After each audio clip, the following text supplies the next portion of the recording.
बिल्कुल, चलिए हमारे साथ अब संदीप गुप्ता भी जुड़े हैं, उनसे बात करते हैं। संदीप, मॉर्निंग टू यू, शुक्रिया इस बातचीत में शामिल होने के लिए।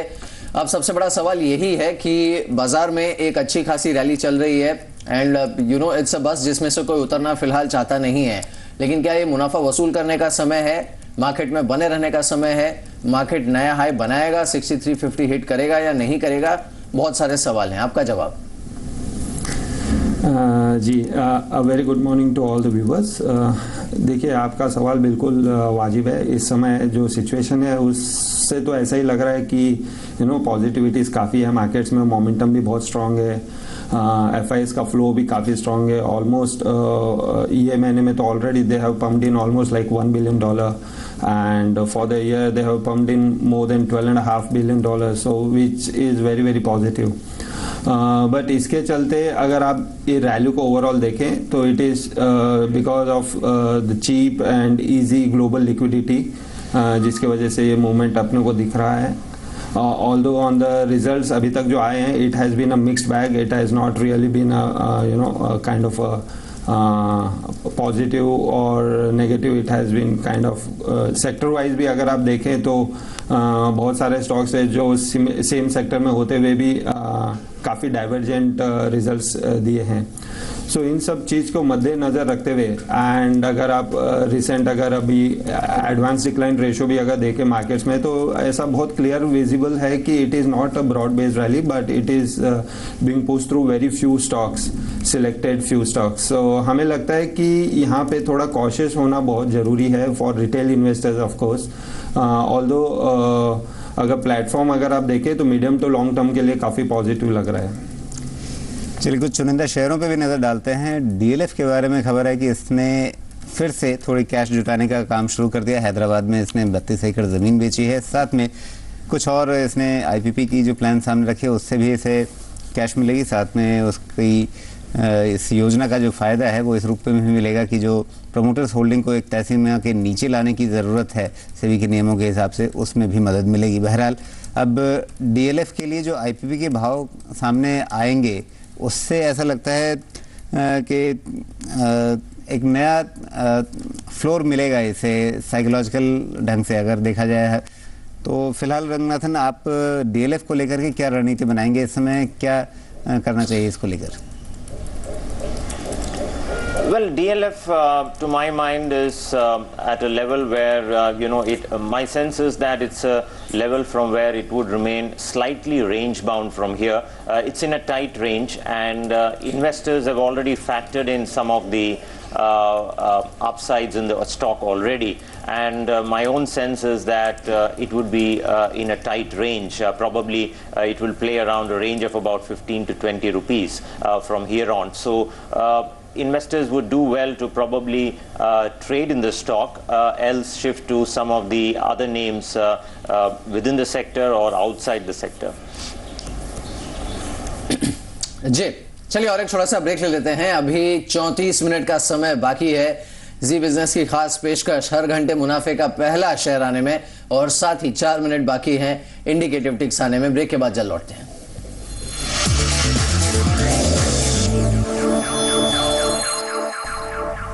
शेयर बाजार लाइव में एक बार फिर आपका स्वागत है। हमारे साथ बने हुए 3 खास मेहमान। हमारे साथ है संदीप गुप्ता, एस रंगनाथन और अमित हरचीकर।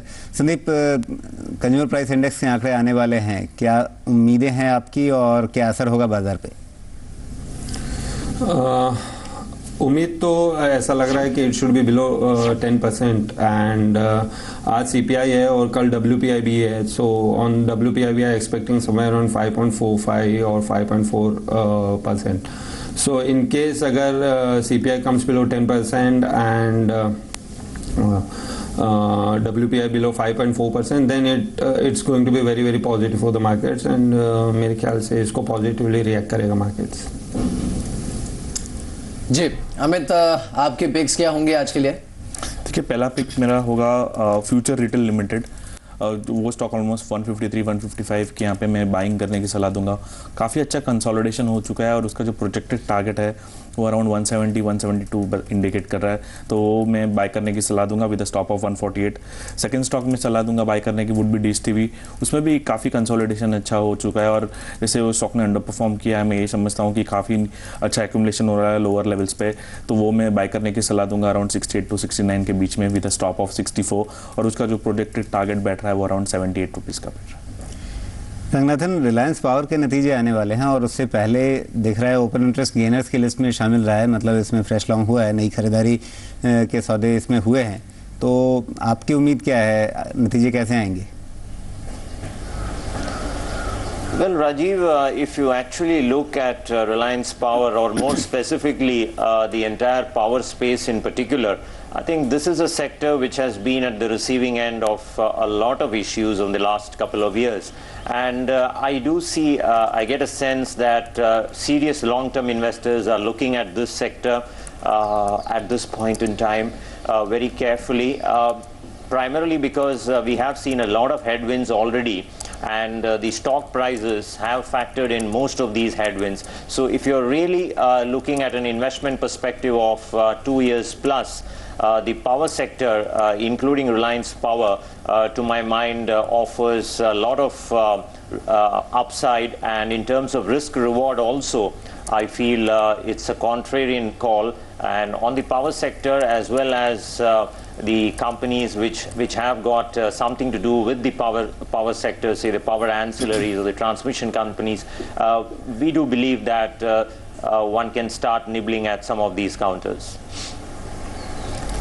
जी, इस बीच इंडिकेटिव टिक्स आ रहे हैं और निफ्टी 7 पॉइंट ऊपर है। इंडिकेटिव टिक्स में 6114 का लेवल है। यहाँ पर सेंसेक्स 12 पॉइंट ऊपर 20,134 का लेवल यहाँ पर इस समय देखने को मिल रहा है। लेकिन हाँ, ये ज़रूर है कि आज जिस तरह के इंटरनेशनल क्यूज़ हैं भारतीय बाजारों के लिए भी देखना होगा कि ये कब तक हरे निशान में टिके रहते हैं और साथ ही कब तक निफ्टी 6100 के ऊपर टिका रहता है। संदीप, आपकी स्ट्रैटेजी इस समय बैंक निफ्टी पर क्या है? देखिए, on bank nifty we are positive. हमें लग रहा है banks can still perform better from here. Private sector banks have been already near to their all-time highs or 52-week highs, but PSU banks जहाँ पे results जो हैं काफ़ी mixed आए हैं, उसको लेके थोड़ा अंडर परफॉर्म कर रहे हैं, but major results are yet to come, like Bank of Baroda and SBI.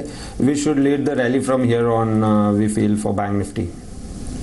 कुछ और भी बैंकों के नतीजे आने वाले हैं और उसमें आप बैंक ऑफ इंडिया को रख सकते हैं, बैंक ऑफ बड़ौदा पे भी नज़र है नतीजों की वजह से ही। इन सब को लेकर के रंगनाथन, आपका नज़रिया? Rajiv, at this point in time, the private sector banks clearly are the top favorites. They continue to be the favorites. As you can see, even the mid-cap names like Yes Bank and IndusInd Bank continue to be in their own momentum on the upward trajectory. Having said that, the PSU pack, if you ask me, apart from some of the large names, investor appetite towards the tier 2 and the tier 3 companies in the banking space have yet to begin. And the reason why I'm saying is that there are a lot of issues with some of these banks, ranging from the NPA to the quality of the loan book. And my own sense is that it's still some time away before these banks really come back into favor. Of course, the price to book could be one of the attractiveness for investors to take a look at some of these names in the PSU pack, but I would prefer to remain with the large caps in the PSU pack, and of course the most sought after private sector names among the banking space. So it's a mixed bag really.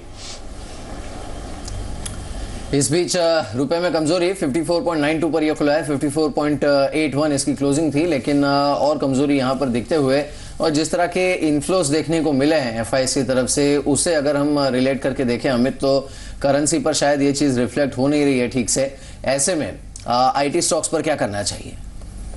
देखिए अभी भी IT stocks मुझे नहीं लग रहा कि इसमें कोई काफ़ी अच्छा कोई ब्रेकआउट दिखाई दे रहा है। इनफैक्ट इवन इन्फोसिस की भी बात करें तो जब तक वो स्टॉक 2420 के ऊपर सस्टेन नहीं होता, मैं नहीं समझता कि इसमें कोई मेजर रिवर्सल आया है। Probably it's more of a dead cat bounce. जैसे अगर ग्लोबल मार्केट स्टेट करेंगे, मैं यही समझता हूँ कि ये स्टॉक्स में मूवमेंट आएंगी। तो अराउंड 2380 2400 के पास अगर इन्फोसिस आपको में दिखता है तो प्रोबेबली एक शॉर्टिंग की सलाह दूंगा। ऑल्दो हमने अगर रूपी को रिलेशन की बात करें, कभी भी रूपी कमजोर हुआ है तो हमने आईटी स्टॉक्स को आउट परफॉर्म करते हुए देखा है। बट जैसे global market specially US market का जो इंडाइसिस है वो भी इंडिकेट कर रहा है कि वो एक डेस्परेशन जोन में आ चुका है। तो मैं ये नहीं समझता हूँ कि जैसे अंडर परफॉर्मेंस हमने कुछ महीनों पहले आईटी स्टॉक्स में देखा है कि ये कोई निफ्टी में आगे अच्छा आउट परफॉर्म करेगा। प्रोबेबली मेरी बैट ये होगी कि अगर मार्केट के ऊपर जाना है तो एफएमसीजी और pharma would be the right sectors to pick in. Sandeep, शुक्रवार को फैसला आया था डीजल के दाम बढ़ाने का, लगभग 1 रुपये दाम बढ़े थे, तो उसका एक असर हमें शुक्रवार को भी दिखा था। आज के लिए क्या रणनीति रहेगी इन शेयरों में, जो भी जो तेल मार्केटिंग कंपनियां हैं और ओएमसीज हैं, उन पर क्या रणनीति रहेगी आपकी? जी बिल्कुल, it was a positive surprise. हमें नहीं लग रहा था कि government would go ahead with 90 पैसे हाइक। हमें लग रहा था कि जो महीने दर महीने 45 पैसे हाइक कर रहा है उसी से कंटिन्यू करेगा। बट आई थिंक ये जो 90 पैसे हाइक है that is quite positive. And हमें लगता है यहाँ पे if someone wants to play then one should look at ONGC and Oil India, and इसके अलावा अगर OMCs में देखना है तो BPCL is one of the best bets for playing on this story।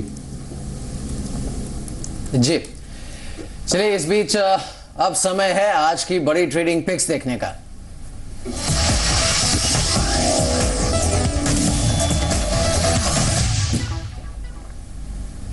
चलिए और शुरुआत करते हैं आज की सबसे पहली सलाह से। सिमी भौमिक की सलाह है खरीदारी की। उनका कहना है कि आज के मार्केट में खरीदारी करनी चाहिए और खरीदारी आपको करनी चाहिए अंबुजा सीमेंट्स पर। आपका टारगेट होना चाहिए 193 का, लेकिन स्टॉप लॉस भी रखिए 187 का, क्योंकि अगर बाजार नुकसान में जाता है तो फिर हो सकता है कि यहां पर भी प्रेशर देखने को मिले, लेकिन 193 के टारगेट के लिए खरीदारी कीजिए। दूसरा बाय कॉल है कैनरा बैंक पर 435 के लक्ष्य के लिए खरीदारी कीजिए। स्टॉप लॉस आपका होगा 418 यानी 418 का। अगली सलाह A.K. प्रभाकर की, इनके लिए इनकी सलाह है कि डॉक्टर रेड्डीज में खरीदारी करनी चाहिए। यहाँ लक्ष्य है 2165 का, नीचे स्टॉप लॉस 2056 पर बना करके रखिए। दूसरा नाम इनकी ओर से जो चुना गया बैंकिंग क्षेत्र से 531 के लक्ष्य के साथ यस बैंक, यहाँ पे स्टॉप लॉस घाटा काटने का स्तर 506 रुपए का। अगली सलाह चलिए देखते हैं किसकी है और साथ ही क्या यहां पर रणनीति अपनानी चाहिए, क्योंकि ये मत भूलिए कि मार्केट जिन लेवल्स पर है किसी भी समय नर्वसनेस देखने को मिल सकती है। लेकिन नितिन मुरारका का कहना है कि जेपी एसोसिएट्स पर आप 81 के टारगेट के लिए खरीदारी कर सकते हैं। स्टॉप लॉस आपका होगा 74 के आसपास, काउंटर इस समय 76 के आसपास है, तो यहां से भी अपसाइड करीब 5 रुपए की बनती है यहां पर, विच इज नॉट बैड। तो यहां पर नजर रखिए। एसीसी पर खरीदारी की सलाह है 1280 के टारगेट के लिए आप खरीदारी कर सकते हैं। स्टॉप लॉस आपका होगा 1220 का और काउंटर इस समय 1240 के आसपास, यानी करीब 40 रुपए की अपसाइड इन लेवल से। राजीव, अगला नाम राजेश सतपुते का और उन्होंने चुना है टेक महिंद्रा को। यहाँ पे लक्ष्य है 1035 का और घाटा काटने का स्तर स्टॉप लॉस देखिए 980। इसके बाद दूसरा नाम जो उन्होंने चुना है वो है आइडिया, 133 के लक्ष्य के साथ 126 इसमें स्टॉप लॉस। प्रकाश दीवान की सलाह क्या है ये देखते हैं। चलिए आज के बाजार में उनकी खरीदारी की सलाह है जीआईसी हाउसिंग पर। उनका कहना है कि आप नजर बनाए रखिए जीआईसी हाउसिंग के काउंटर पर, और यहां पर आपका जो टारगेट होगा वो होगा 120 का। स्टॉप लॉस आपको रखना पड़ेगा 112 का, यानी करीब 3-4 रुपए की अपसाइड यहां से देखने को मिल सकती है। नजर रखिए इस काउंटर पर। साथ ही उनकी अगली सलाह भी देख लेते हैं क्या है। इस समय जो उनकी अगली सलाह है प्रकाश दीवान की वो है अशोक लेलैंड पर खरीदारी की। 23 रुपए 50 पैसे के टारगेट के लिए आप खरीदारी कर सकते हैं। स्टॉप लॉस होगा 21 रुपए 85 पैसे के आसपास का और 22 रुपए 40 पैसे के आसपास ये फिलहाल ट्रेड करें, यानी करीब 1.25 रुपए की अपसाइड इन लेवल से यहां पर देखने को मिल सकती है। तो ये तो रहे ट्रेडिंग पिक्स। खास तौर पे अब कहाँ नज़र रखनी चाहिए आगे, इस बात इसकी चर्चा करें तो जैसा हमने शुरुआत में जिक्र किया, अक्षय तृतीया का दिन है, एक शुभ दिन, जिस दिन माना जाता है कि अगर आप सोने में चांदी में कीमती धातुओं में खरीदारी करें तो अच्छा रहता है, शुभ होता है। जो ज्वेलरी क्षेत्र से जुड़े हुए शेयर हैं संदीप, तो उनको लेकर के क्या कुछ खास इसके चलते उत्साह दिखेगा, क्योंकि आमतौर पे एक अच्छी खासी खरीदारी, एक अच्छा खासा वॉल्यूम उन्हें आज के दिन मिल जाता है। जी बिल्कुल, अक्षय तृतीया बहुत ही ऑस्पिशियस डे होता है एंड काफ़ी सेल्स बढ़ जाती है on that day, in fact for the whole week for this companies. But हमें लगता है ये चीज़ को ऑलरेडी मार्केट ने फैक्टर इन कर चुका है। अगर आप टाइटन देखें तो पिछले 3-4 दिन में अच्छा खासा मूव हो चुका है स्टॉक में, एंड वैल्यूएशन वाइज अगर आप देखें तो it is almost quoting at around 25 times. So यहाँ से मेरे को अगर आप फंडामेंटली पूछे तो ज़्यादा अपसाइड्स नहीं दिखते टाइटन में, but yes for a trading momentum you can play on Titan और टीबीजेड में भी। जी, इस बीच 49 पॉइंट्स नीचे सेंसेक्स रुका है इंडिकेटिव टिक्स में, और निफ्टी 9 पॉइंट नीचे 6098 का लेवल। प्रेशर जिन स्टॉक्स पर देखने को मिल सकता है इसमें डीएलएफ है 1.25% नीचे, भारतीय एयरटेल करीब 1% नीचे, Ambuja cements, IDFC, TCS, Tesa Goa, Tata Motors और आईसीआईसीआई बैंक, ये ऐसे स्टॉक्स है जहां पर लाल निशान देखने को मिल सकता है। मजबूती जिन स्टॉक्स पर देखने को मिल सकती है इसमें एनएमडीसी 1% ऊपर, गेल, डॉक्टर रेड्डी, सन फार्मा, एचसीएल टेक और एचडीएफसी बैंक ये अच्छी बढ़त दिखा सकते हैं। फार्मा स्टॉक्स पर संदीप हमने वैसे भी काफी एक्टिविटी देखी है, इनफैक्ट शनिवार के सेशन में भी जो टॉप 3 गेनर्स थे वो तीनों फार्मा स्टॉक्स ही फार्मा स्पेस के ही थे। आपकी सलाह क्या है इन स्टॉक्स पर, या फिर इसमें क्या कोई मिड कैप स्टॉक है जिस पर आप राइड कर रहे हैं फिलहाल? जी, ये एक सेक्टर है जहाँ पे नंबर्स काफ़ी अच्छे आ रहे हैं, मतलब most of the companies have positively surprised us. Typically अगर आप देखें तो Lupin, Sun Pharma and even mid cap like Glenmark. So if someone wants to really play for a medium to long term, then I think this is one sector one should play. यहाँ पे काफ़ी comfort है from valuation perspective as well as with the growth prospects. So इसको चलते हुए हम लोग यहाँ पे recommend करेंगे लुपिन, जहाँ पे हमें अच्छी एक ऊपर की गुंजाइश लग रही है, and along with that also you can play on Glenmark Pharma. But on the momentum side, as you just said, Dr. Reddy is one stock where one can look at. We have a target of around 23-30 rupees on the valuing the company at around 20 times for FY15 earnings. So longer perspective से काफ़ी positive है stocks, but on the momentary side मेरे को लगता है Dr. Reddy is one play which a trader can look at. Sandeep, Reliance communications के नतीजे अगर देखें तो अगर पहली नज़र में देखें बड़े अच्छे लगते हैं, लेकिन आप उसमें वन टाइम इफेक्ट जो है, वन टाइम आइटम 550 करोड़ रुपए का, उसको हटा दें तो फिर नतीजे ठंडे या फिर ज़्यादा से ज़्यादा बेहतर आप कह सकते हैं कि उम्मीदों के हिसाब से रहे, उसमें कोई खास चमक नहीं रही। इन नतीजों के बाद क्या आपको लगता है कि थोड़ी सी मुनाफा वसूली उभरेगी?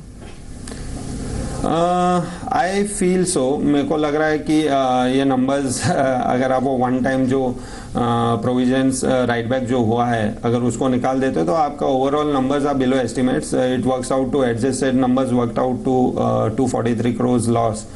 सो इसके चलते हुए हमें लगता है कि ये सेक्टर में we find Idea as a very attractive bet at current market prices. हमें लगता है there is a very good opportunity to get into Idea after the recent correction that we have seen post the quarterly numbers. So this is one stock where one should invest into this sector. Sandeep, चलिए आखिरी सवाल आपसे, बाजार खुलने से पहले बाजार 6000 के नीचे पहले जाएगा या फिर 6350 पर पहले जाएगा? I feel it could try to go upwards. I'm looking at somewhere around 6250, 6350 के बीच में। जी, शुक्रिया संदीप आज की इस बातचीत में जुड़ने के लिए। और अमित, अब यही सवाल टेक्निकली मैं आपके सामने रख देता हूँ।